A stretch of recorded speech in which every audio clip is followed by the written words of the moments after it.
On this cassette side, our focus will be on fostering whole brain, balanced thinking.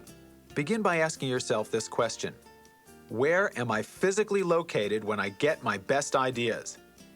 I've given that question to tens of thousands of people, and they usually answer, while driving in my car, taking a shower, lying in bed, or walking on the beach.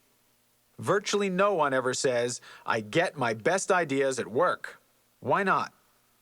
What's going on in your brain when you're driving your car or taking a shower that isn't happening when you're at work? Well, most people figure it has something to do with relaxation, letting go of the strictures and the fears that lock in habitual patterns of thought in the workplace. And they're right on target. The next question then naturally is, how can I integrate that relaxed mode into my daily functioning? Some people suggest, well, let's just take showers at work, and they're not too far off. One of the keys to integrating that relaxed, creative consciousness into our daily lives is to take breaks. As my friend Tony Buzan says, take breaks or have breakdowns. Do you know anyone who's had a nervous breakdown? If you work in the corporate world, chances are you'll know more and more of them in the coming years. If you pay careful attention to what follows, you'll be much less likely to become one of them. The classic pattern that leads to a nervous breakdown is well illustrated by a fellow we'll call Jim. Jim was a very ambitious man who found he could get more work done if he skipped breakfast and had a donut at his desk.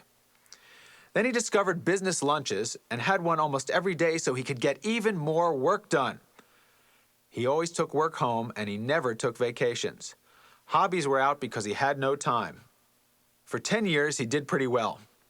But one fateful day, he walked into his cubicle, and it was as though the imaginative side of his brain looked over at the analytical part and said, "You've been running the show for 10 years now. Today is my day. Let's smash up these orderly files. Let's get some ink on the ceiling for color. Let's dance around for rhythm. Wah-ha-ha-ha-ha!" After a bit, Jim's co-workers were able to restrain him, and he was sent off to a sanitarium in the country, where the most effective non-drug therapies are art therapy, music therapy, drama therapy, and just sitting quietly watching the wind blow through the trees.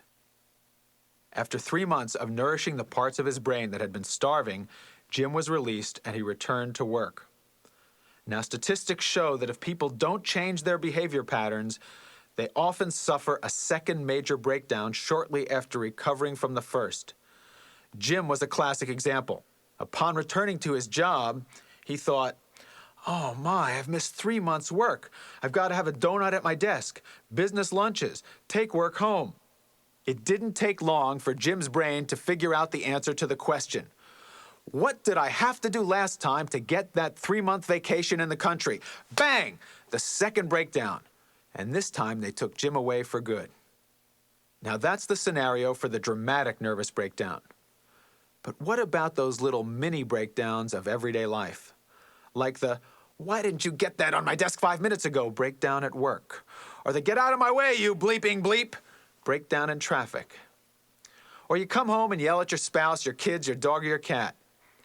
These mini breakdowns are telling you that something is out of balance. How do you prevent these breakdowns, both small and large, and at the same time enhance the quality of your life and your productivity? One of the keys is to take regular breaks. Now, many people think, but I do take regular breaks. I get coffee or go to the restroom several times a day. But that's not the kind of break I'm talking about. To avoid having mini breakdowns and to enhance your productivity, you need to take brain breaks. Brain breaks are designed specifically to cultivate the balance of your brain hemispheres. Take 5 or 10 minutes out of your busy schedule 2 or 3 times a day and listen to music, walk outside, do stretching or breathing exercises, meditate, try creative doodling or daydreaming games. I guarantee you'll return to work refreshed with an enhanced ability to see the big picture and work more effectively. Regular breaks also enhance recall. If you study something for an hour and then take a 10-minute break, your recall for the material will be higher after the break. Psychologists call this phenomenon the reminiscence effect. They speculate that during breaks, new information is integrated and reinforced, thus adding to the strength and permanence of your memory. Regular breaks should also be an integral part of every productive meeting. In some organizational cultures, people follow what I call the Rambo theory of management. It's the philosophy that says no pain, no gain. You gotta tough it out. You gotta stay in the conference room until you get the work done.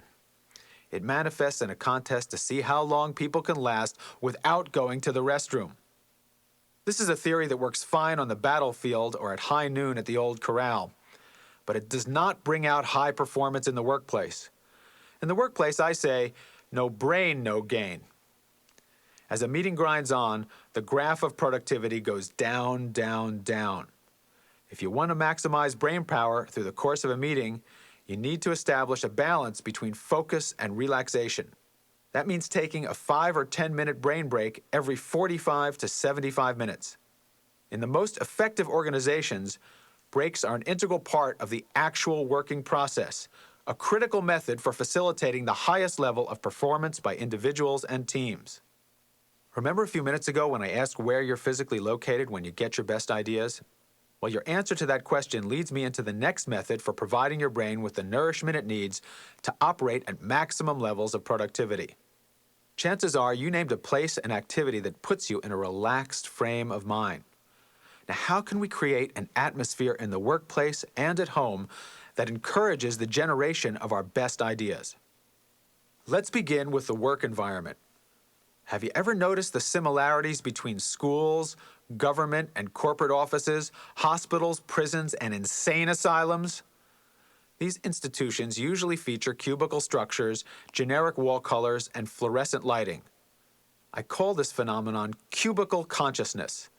It's based on the assumption that people will somehow work best in drab, lifeless environments with nothing to distract them. The problem with this kind of environment is that it's dreadfully boring and does little to stimulate integrated brain functioning. The alternative is to create a brain-nourishing environment that will encourage a state of relaxed concentration. Now, this is not just a nice idea for making workplaces pretty.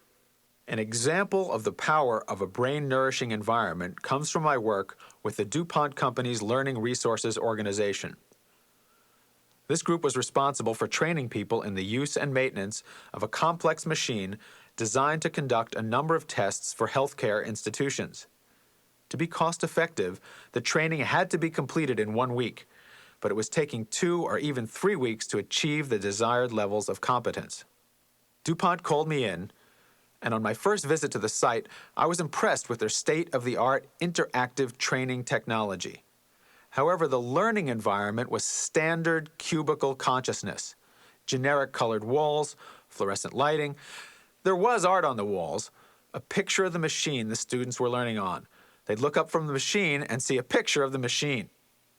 Well, I took the entire Learning Resources staff through my high-performance learning program, focusing on the application of creative thinking skills to real-life problems. The first day back on the job, the training facilitators experimented by playing classical music throughout the workday. At the end of the day, they came to me and said, "It's remarkable. We have at least 50% fewer unnecessary questions."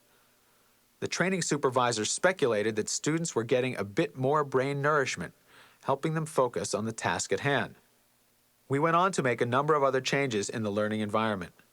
We replaced the pictures of the machines with impressionistic art. We encouraged students to bring in fresh flowers and plants to make the environment more pleasing. The old coffee lounge was transformed into a creative break room. We filled it with flip charts, colored pens for doodling, games, toys, and even juggling balls, since I taught the training supervisors to juggle. Students were encouraged to take up to but no more than 10 minutes of break time every hour. In other words, brain breaks were integrated into the culture. DuPont Learning Resources did their own study on the effects of these changes over the course of a year. The result? A 90% improvement in productivity. At another client corporation, I conducted a creative thinking program for a group of engineers. Although they were highly enthusiastic about the program content, they weren't optimistic about their chances of being able to apply what they'd learned in the workplace. As they described it, "Our building is a giant cube. The atmosphere is oppressive. Music's out of the question. If you use colored pens, you'll be seen as childish and unprofessional. If you appear relaxed, it's assumed you're goofing off." I could empathize with their feelings. Their worksite was oppressive. Our solution was to take over a little-used conference room and transform it into a team brain room. We put a comfortable couch and chairs in place of the standard furnishings. We filled the room with colored pens and various size flip charts. We brought in plants, put inspiring art on the wall, and installed a stereo to play classical music. Finally, we put a nameplate on the door that proudly proclaimed Brain Room. We legitimized a more relaxed and flexible mode of functioning in their workplace, thereby supporting individual and team productivity and creativity. Building a culture that supports creativity in the workplace is a highly complex task. Creating your own brain room, however, is a simple but important step in the right direction. The essential elements for a brain room are the following. Any room can be transformed. Take a conference room, utility room, basement, or empty office. Remove the old furniture and put in comfortable sofas, chairs, or even a hammock. Put a nameplate on the door that says Brain Room, Creativity Room, Think Tank, or something similar. Make the room beautiful. Hang inspiring art on the walls and bring in flowers and green plants. Natural lighting is best, so try to find a room with windows. Remove fluorescent lights and replace them with full-spectrum, halogen, or incandescent bulbs. And install a good stereo system to play non-choral classical, jazz, or new age music during brainstorming sessions and breaks. Equipment can be as simple or varied as you like. Basic supplies should include colored pens, flip charts, and colored highlighters. An overhead projector and a wall-sized dry erase board are also useful. In addition, you might want to have some extra supplies on hand. I suggest modeling clay, erector sets, juggling balls, or relaxation and meditation tapes. The concept of the brain room doesn't have to be confined to the workplace. Create your own personalized version at home. Turn that spare room into your own brain room. Keep a journal there to record your own great ideas. Notice how the quantity and quality of ideas you generate improves as you make space for them in your life.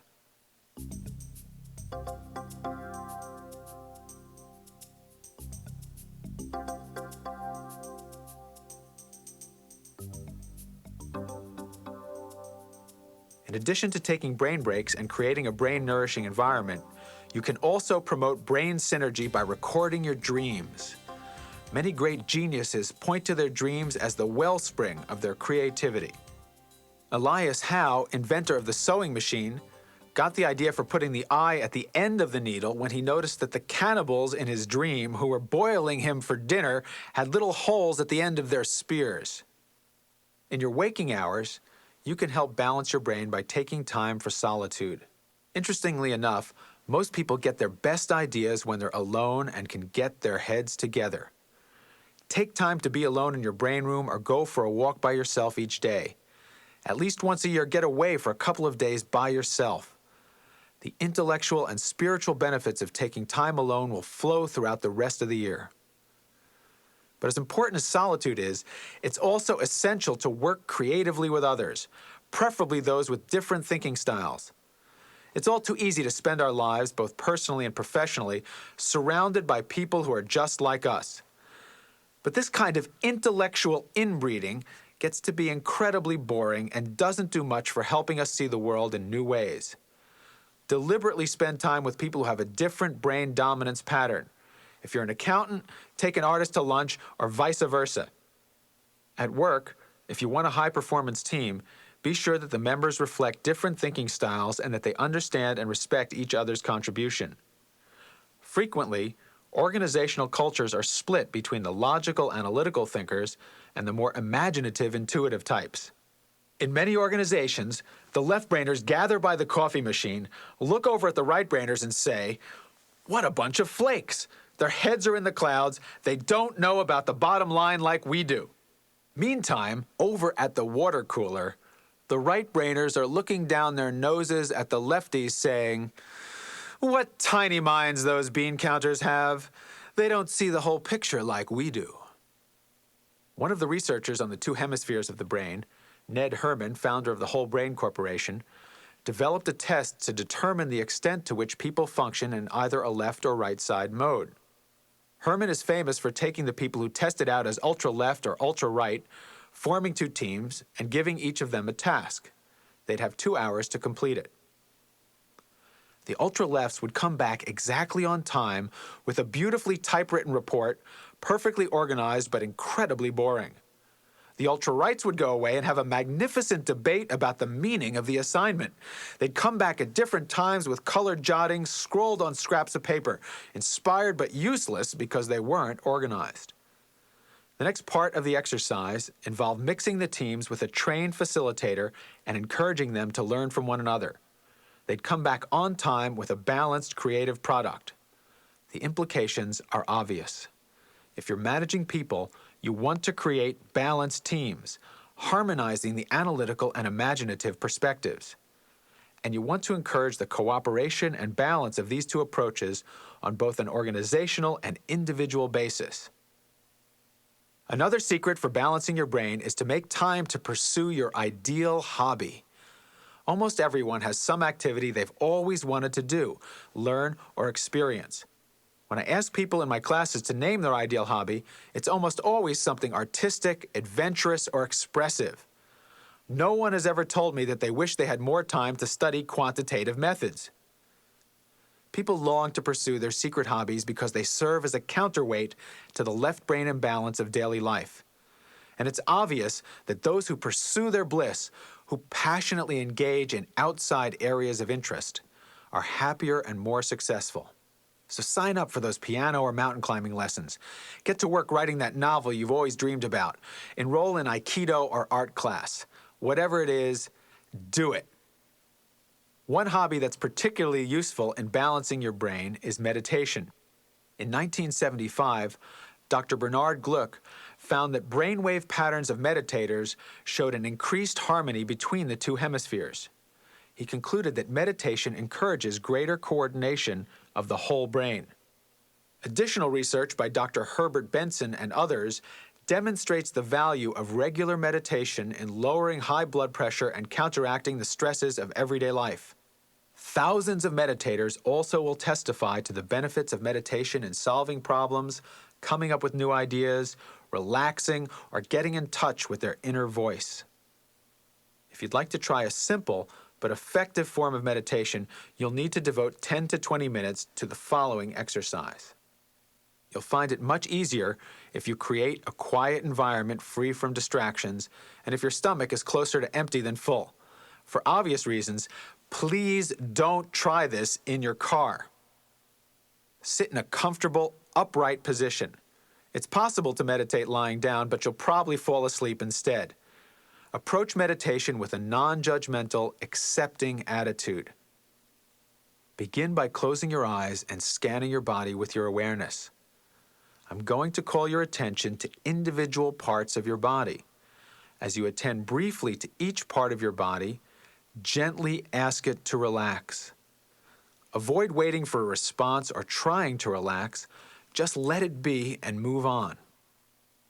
Begin by relaxing your feet, ankles, your lower legs, relaxing your knees, your thighs, and pelvis. Relax your lower back, and then your upper back, your stomach, your chest, shoulders relaxing, upper arms, elbows, forearms, wrists, hands, and fingers. Then let a wave of relaxation pass over your face and through your whole head. Feel the relaxation through your entire body.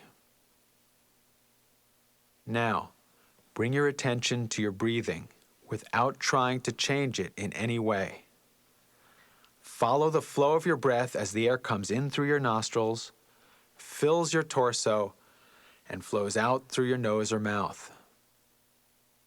To quiet your mind and make it easier to enjoy the experience, you can repeat a word or phrase with each breath.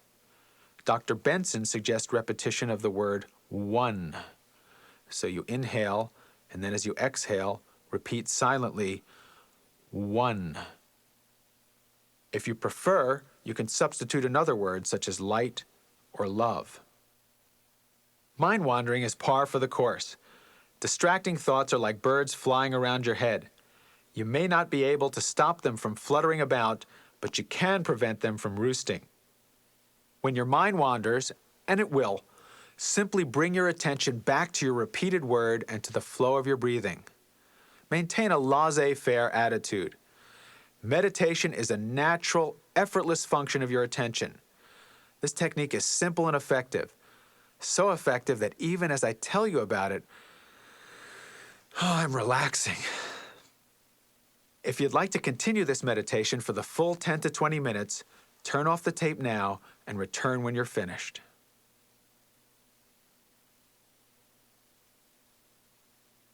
Yet another method for balancing your brain is to cultivate ambidexterity, the balancing of the two sides of the body. You can work on your ambidexterity by experimenting with reversed hand dominance. Try eating lunch and brushing your teeth with your non-dominant hand. Practice interlocking your fingers or crossing your legs in reverse of your normal pattern. See if you can wink with your non-dominant eye. Experiment as Leonardo da Vinci did by writing with both hands at once in different directions. Try learning to juggle, an exceptionally effective way to balance mind and body. In 1980, Tony Buzan and I had the extraordinary opportunity to interview Professor Raymond Dart, the renowned anthropologist, anatomist, and discoverer of one of our earliest ancestors, Australopithecus. We asked him what his most important discovery was in a lifetime of studying human evolution and development. Dart jumped up from his chair and exclaimed, "Michael, Tony, you must go out and tell the people. Balance your brains, balance your bodies. The future lies with a psychophysically ambidextrous human." Professor Dart understood that evolution is now in our hands. Dr. Robert Ornstein, a colleague of Roger Sperry and author of The Evolution of Consciousness, agrees. He writes, "Our biological evolution is, for all practical purposes, at its end. There will be no further biological evolution without conscious evolution. We have to take command of our evolution now and begin a massive program for conscious changes in the way we think, the way we relate to others, the way we identify with the rest of humanity. We have to take our very evolution into our own hands and do for ourselves what biological evolution has done for all life: adapt to an unprecedented new world. This adaptation requires that we develop a whole new way of thinking, one that takes full advantage of our vast logical and imaginative abilities, a new way of thinking that allows us not only to tolerate, but to profit from the paradoxes and ambiguity that surround us. I call this synvergent thinking. As Sperry established in his pioneering work on the two hemispheres of the brain, we possess both the ability to think convergently, that is, logically and analytically, and to think divergently, imaginatively and intuitively. Synvergent thinking is the synergetic integration of convergent and divergent thinking skills. It's the art of balancing logic and imagination, reason and intuition. It allows one to see the whole picture by integrating the big picture and the details. It requires the ability to consider multiple pairs of apparent opposites while continuing to function effectively. As Professor Dart foresaw, synvergent thinkers are the key to a successful future for humankind, for they're the ones who'll achieve the integration of technology and spirit, power and altruism, business and humanness that the world so desperately needs. It's the synvergent thinker who will thrive, not merely survive, in a world in which so little seems to stay the same for long. Since we live in uncertain times, many people are overwhelmed and confused. They're waiting to be told what to do, waiting for a new identity. They put off decisions until things settle down. Of course, things almost never do settle down, so they spend their lives stuck in a rut, unwilling or unable to accept the future that's happening now. Synvergent thinkers, on the other hand, understand that embracing contradiction, change, and ambiguity is the touchstone of a creative life. The synvergent thinker, as poet John Keats once said, is capable of being in uncertainties, mysteries, and doubts without any irritable reaching after fact and reason. Synvergent thinkers regard confusion as their friend, because it's only in giving up habitual ways of looking at something that we open to new solutions, new ideas, new ways of relating. Confusion is the welcoming mat as we pass through the door of creativity. Creativity is a function of making new connections, of seeing relationships outside of a habitual context. Our left and right hemispheres can play with a vast array of seemingly opposing viewpoints. The Synvergent thinker revels in this cornucopia of paradox. Embracing an attitude of conscious optimism, the Synvergent thinker has the confidence to consider many contradictory viewpoints and then act with courage to make a commitment in the face of doubt. In the 21st century, the ability to embrace ambiguity and opposition will no longer be only the province of psychologists, artists, and scientific geniuses. We must make it a part of our everyday standard of effectiveness at home and at work. As you develop your Synvergent thinking skills, you'll be amazed at the possibilities you can see, the new ideas you'll generate, and the rewards you'll reap. And you'll have the opportunity to experience those possibilities firsthand as you actually start applying mind mapping, the ultimate tool of Synvergent thinking, on Side 4.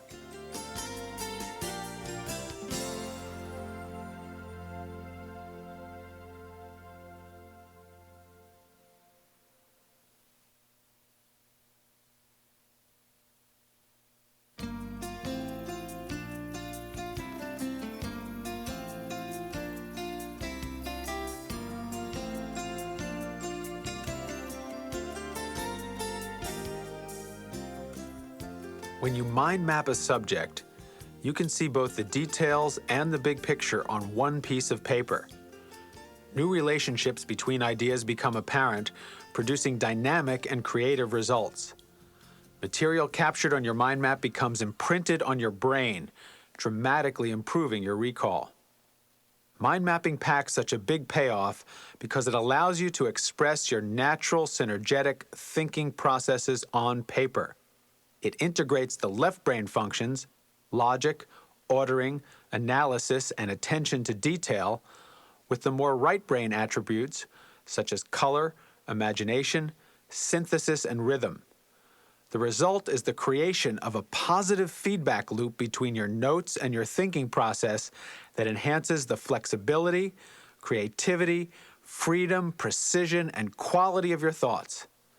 Now it's time for you to try this dynamic method for making thinking, working, and problem-solving a whole lot more productive and fun. You'll be writing and referring to your mind map chart as you create your mind maps.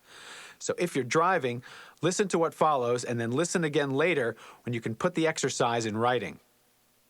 On Side 1 of this program, I briefly introduced you to some of the key elements of mind mapping. Let's take a moment to review them in more depth. Element number 1.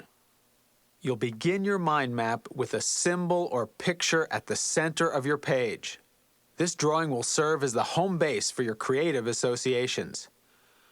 Why do you start with a picture or symbol instead of just writing out your title in words? Because pictures jumpstart the dimensional and imaginative part of your mind. They enhance your ability to think creatively about your topic. Pictures are also much easier to remember than words. If you write out a title and then draw a multicolored image of it, which do you think you'll be better able to recall next week? Research into the psychology of memory conducted by Haber, Nickerson, Standing, and many others proves overwhelmingly that images are much easier to remember. But what if you think you can't draw? Don't worry, just do the best you can. You'll still get the brain benefits without being a Michelangelo or Georgia O'Keeffe. Element number 2. Use key words. Key words are information-rich. They're the triggers for recall and creative association. Keywords can be generated faster than the sentences or phrases used in outlines without sacrificing meaning. Keywords are also much easier to remember than sentences or phrases. Element number 3. Connect your keywords with lines radiating from your central image. By linking words with lines, you'll show clearly how one keyword relates to another. Connecting the lines gives maximum clarity. Element number 4. Print your keywords. Printing is easier to read and remember than writing. Element number 5. Print one keyword per line. By doing this, you free yourself to discover the maximum number of creative associations for each keyword. The discipline of one word per line also trains you to hone in on the most appropriate keyword, thereby enhancing the precision of your thought and minimizing clutter. This combination of focused and flexible thinking strengthens your Synvergent powers. Element number 6. Print your keywords on the lines and make the length of the word in the line the same. This further maximizes clarity of association and encourages economy of space. And you'll need plenty of space because you'll be getting more ideas faster than ever before. Avoid letting your keywords float off the lines. This graphic disconnection short-circuits your flow of associations. And element number 7. Use colors, pictures, dimensions, and codes for greater association and emphasis. These can be used to highlight important points and to show relationships between different branches of your map. You might, for example, prioritize your main points through color coding, highlighting in yellow your most important points, using blue for your secondary points, and so on. Pictures and images should be used wherever possible because they stimulate your creative association and greatly enhance your memory. Codes, such as asterisks, exclamation points, letters, and numbers can be used to show relationships between ideas. They're also effective tools for further organizing your map. These are the basic elements of mind mapping. Tony Buzan and I have refined and tested them with tens of thousands of students. They're the ingredients that will allow you to make maps that express your highest Synvergent thinking powers. Are you ready to let your mind go free? Great, because the real fun is about to begin. You're going to make your first mind map. For best results, I recommend you begin with a large sheet of blank white paper and 6 or more colored pens. You can also use phosphorescent highlighters for extra pizzazz. Don't worry that you'll have to have all these items handy every time you want to mind map. In a pinch, mind maps can be made with one pen on a small scrap of paper, a matchbook cover, or even on the palm of your hand.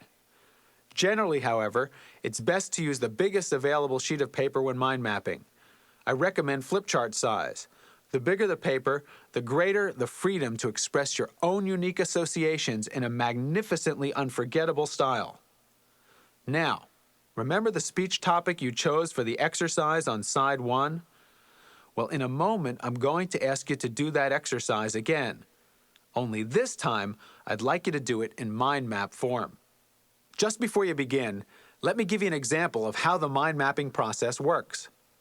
Let's say, for example, that your speech topic is something you've heard a lot about in this cassette program, living a balanced life.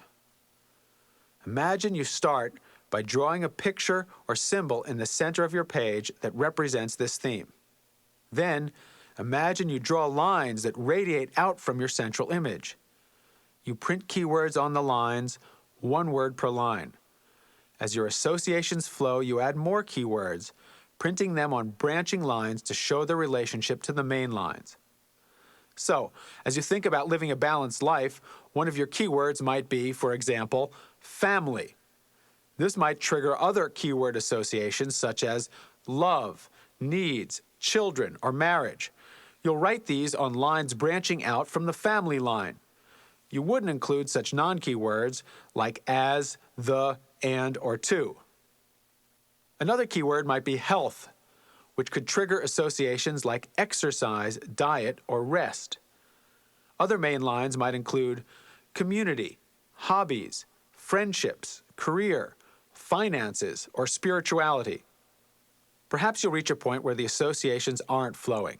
You feel stuck. No problem. Just select any keyword on your map and immediately print your first association with that word on a connecting line. No need to worry if it seems ridiculous or irrelevant, because you know that there are no wrong answers in mind mapping. Frequently, these apparently random associations lead you to make creative and humorous connections that add spice to your speech. Above all, keep your associations flowing and have fun. Imagine now that you've generated an abundance of material on living a balanced life through the mind mapping process. All your ideas are expressed on one page. Surveying your mind map, you see relationships that help you organize and integrate your thinking. To tie it all together, you connect related parts of your map with arrows, codes, and colors. You eliminate elements that seem extraneous. You pare down your map to just the ideas you need for your purpose, and then you put them in sequence if necessary by numbering them or by redrawing the map with key lines in clockwise order. If you look in your mind map chart, you'll see an example of how this balanced life map might evolve. Okay, now it's time for you to try. Place your paper in front of you horizontally. A horizontal position makes it easier for you to keep all your keywords upright and easy to read. Begin by drawing a picture in the center of your page that represents your speech topic. It doesn't matter if the image is abstract, symbolic, or concrete, as long as it reminds you of your subject. Draw it as vividly as you can using more than one color. Please don't worry about the accuracy of your drawing. Turn off the tape and do this now. There, you've begun your first mind map. Now, take 10 minutes to play with your speech topic. Remember to print one word per line and keep the lines connected. Have fun. Please turn off the tape and do this now. Welcome back. How did it feel to do your first mind map? Did you get a sense of the naturalness and freedom of just letting your ideas flow? Are you surprised at the amount of ideas you generated in just a few minutes? Most people are pretty amazed at what they've produced. At the same time, your first mind mapping experience has probably raised a few questions. To make sure I've answered them, I've asked mind mapping aficionado Ivana Doodlewell to ask me the questions most often raised by participants in my mind mapping seminars. Michael, I find it difficult to express my ideas in pictures. Is it really necessary? It really is. Pictures serve as memory anchors for your keyword associations. Research indisputably shows that pictures are much more memorable than words. When trying to recall the contents of your map, the first thing you're likely to remember is the pictures. They, in turn, trigger recall of the associated keywords. For many people, drawing pictures and symbols requires awakening a part of the brain that's been dormant for decades. The truth is that most Americans are artistically illiterate. Unless you demonstrated a special talent early on, chances are that you had your last art lesson when you were about 10 years old.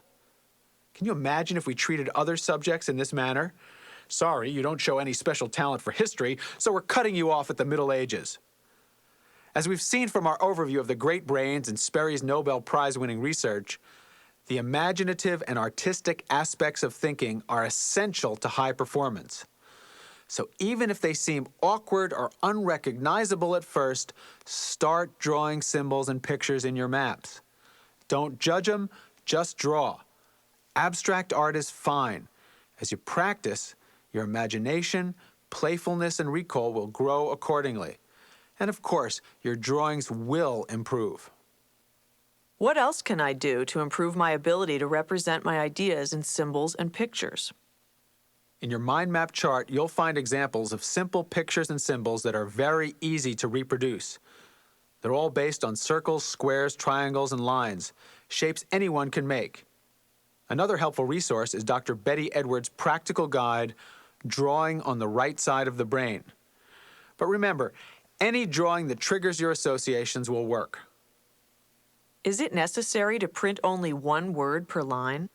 Yes, with only a few exceptions. It's necessary because printing one word per line keeps your map clear and easy to read.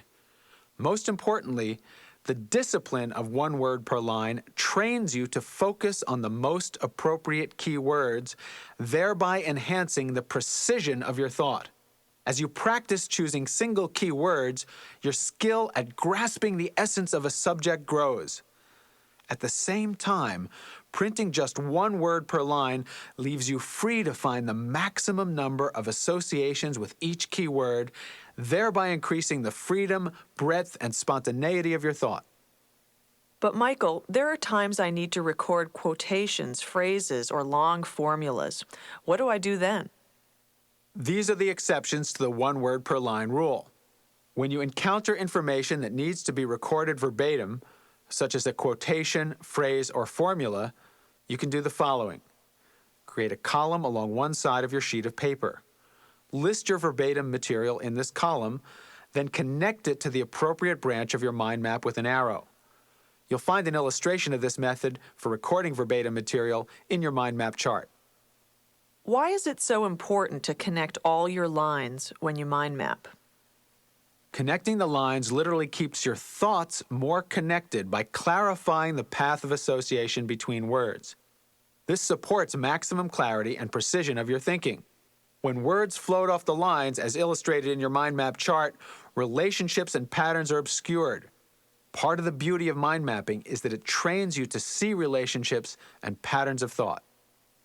When I make my mind maps, is it better to use different colors right from the beginning, or should I record my initial ideas in one color and then add more colors later? There's no hard and fast rule for using colors. Some people like to change colors as they create new branches because it inspires them to generate ideas faster and more freely. Others find that it slows them down. My own preference is to create a multicolored central image and then use one base color for generating ideas. Then I apply different colors afterwards as a means of organizing and integrating the map. Experiment with both approaches and you'll discover which works best for you. How can I avoid printing upside down when I'm adding to branches of my mind map?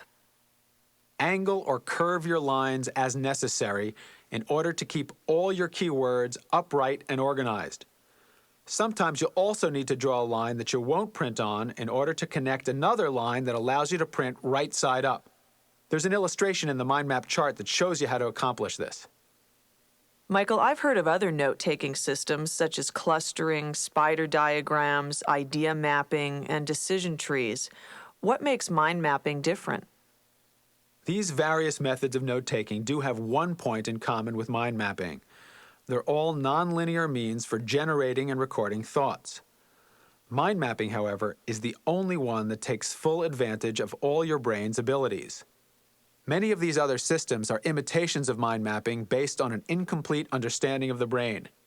They fail to incorporate the use of color, imagery, and dimensionality, and they encourage sloppy thinking through disconnected lines and floating keywords.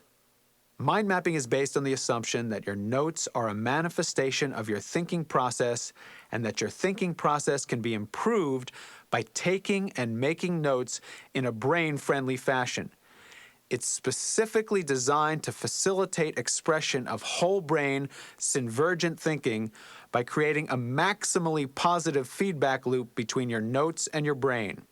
It encourages a far more precise and organized approach to thinking than any other note-taking system by using connected lines, numbering, and coding, while also incorporating the imaginative, artistic side of the brain by employing color, codes, symbols, and imagery. That's why mind mapping produces such phenomenal results and is so much fun. I agree that mind mapping is a lot more fun, but what if I have to present my work in outline form? Will mind maps cause me to be disorganized? The absolute opposite is true. Mind mapping will help you generate outlines quickly and easily. While at first glance mind maps may appear messy, they lead to greater organization of thought and are easily translated into outlines. Mapping allows you to generate your ideas faster and more freely, and then organize them with a range of organizational tools, colors, numbers, and codes. If you require an outline, simply assign a Roman numeral to each branch of your map and a letter code to each keyword. That's helpful advice. Can you give me any more ideas for keeping my mind map neat, organized, and easy to read? Sure. Keep your central image in the center of the page and limit its size. Don't allow your central image to exceed 1/10 of your total page area. Print your letters at least a 1/4 inch high so they're easy to read. For emphasis, you can print some words even larger. Make sure that each word is the same length as the line beneath it. This saves space and helps you see connections more clearly. Another hint, use large sheets of paper whenever possible to avoid crowding and to encourage you to think big. Please don't worry if your first draft seems messy. You can make a second or third draft for further clarification and organization. If a thought seems silly or irrelevant, should I leave it out? No. Put it down and keep your associative process flowing. Breakthrough ideas often begin with associations that initially seem ridiculous. If a keyword seems irrelevant later on, you can always eliminate it in the second draft of your map. Michael, sometimes I'm not sure what should go on the main lines of my map. Are there any guidelines to help me? Yes. Aim to determine the minimum number of keywords that best summarize the subject of your central image. Those super keywords will become your main lines. You can also determine main lines by beginning with obvious divisions of your material. For example, if you're mapping a book, chapter titles are a logical choice for main lines. If you're preparing a speech, you could use the formula opening, body, close. The important thing is not to let your concern for getting the categories right interfere with the flow of your thoughts. It's this flow that ultimately allows you to discover the best categories. In other words, the first time you make a map on a given topic, don't worry about what goes where. Just allow your associations to flow, then survey your map and highlight the super key words. In your second edition of the map, make them your main lines. Since our associations are potentially unlimited, how do I know when my mind map is finished? Theoretically, a mind map never ends.